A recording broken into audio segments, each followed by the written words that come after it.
Hey there, I'm really glad you're here. Today, I want to take you to a waterfall most people have never even heard of, but absolutely should. It's called Kalambo Falls. Far from any busy tourist route, right on the border of Zambia and Tanzania. Near the shores of Lake Tanganyika lies one of the highest uninterrupted waterfalls in all of Africa. And yet, it remains incredibly remote and rarely visited. This place isn't for everyone. It's for the adventurous travelers, the nature purists, the photographers, and the explorers, people who value silence, scale, and authenticity over convenience. Kalambo Falls is located on the Kalambo River, and while it's been known to local communities for centuries, it only gained international attention in the mid-20th century. Why? Because of the incredible archaeological discoveries made nearby, some of the oldest evidence of human activity in Africa. This isn't just a natural site. It's a cradle of human history, surrounded by raw wilderness.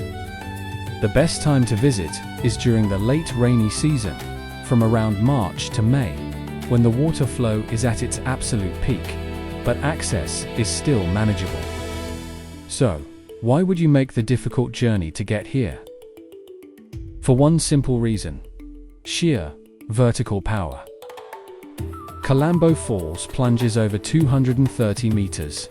That's more than 750 feet in a single unbroken drop.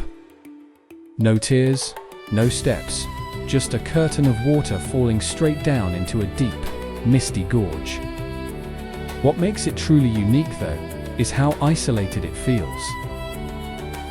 There are no crowds, no boardwalks, and definitely no souvenir stands. When you stand at the viewpoints, it feels like the entire landscape belongs to you and you alone. The main activities here are simple and profound: hiking to different viewpoints, photography, birdwatching, and just quiet, deep exploration. You can also learn so much from local guides, who share stories not just of the falls, but of the ancient history buried in the soil all around you. But let's be honest about what it takes to get here. The pros are obvious. You get to see one of Africa's most impressive yet unknown waterfalls. You'll experience a true sense of wilderness and solitude, with absolutely no crowds. And you'll connect with a place of deep cultural and historical importance. The cons, however, are just as real. It's very remote and difficult to access.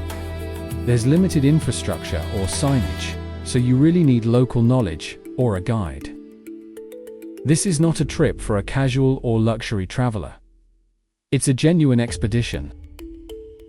As for costs, there's no major official ticket system like you'd find in a big national park. Your expenses will mainly be for local guides, transport, and maybe some simple lodging in a nearby village. You could probably budget between $30 and $80 a day, depending on your setup. Access usually involves traveling to Mbabala in Zambia or Sumbawanga in Tanzania. Then continuing by local transport, or a 4x4, and finally, hiking to the viewpoints. Before you even think about going, know this: this is not a developed attraction. Plan everything carefully. Always go with a local guide.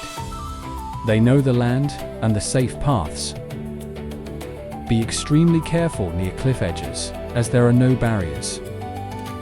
Carry more than enough water and supplies, and always let someone know your travel plans. For gear, you'll need sturdy hiking shoes, long pants to protect against brush, and a lightweight rain jacket. Essentials include water, food, a first aid kit, and offline maps. I'd also recommend trekking poles, and of course, a camera with a good zoom lens. There are a few things to avoid. Don't even try to reach the base of the falls without an expert guide. Don't visit alone. And please, don't underestimate the travel time it takes to get here. And it should go without saying, but never litter or disturb the archaeological areas. When it comes to food, your options will be simple and local. Think fresh fish from the lake, maize-based dishes, and stews with beans and greens. Most travelers, however, choose to bring their own supplies, just to be safe. So, what's the final verdict? Kalambo Falls isn't famous, and honestly, that's its greatest strength. It's wild, it's quiet, and it's deeply humbling. Standing there feels like stepping back in time to a world that hasn't been touched by mass tourism. ID giveth a personal rating of 8.7 out of 10. It's a place for true explorers, cultural travelers, and anyone seeking a piece of real, raw Africa. If Kalambo Falls surprised you or sparked your curiosity, I'd love to hear your thoughts. Would you choose the road less traveled for an experience like this? Let me know in the comments, and let's keep exploring together. Thanks for watching.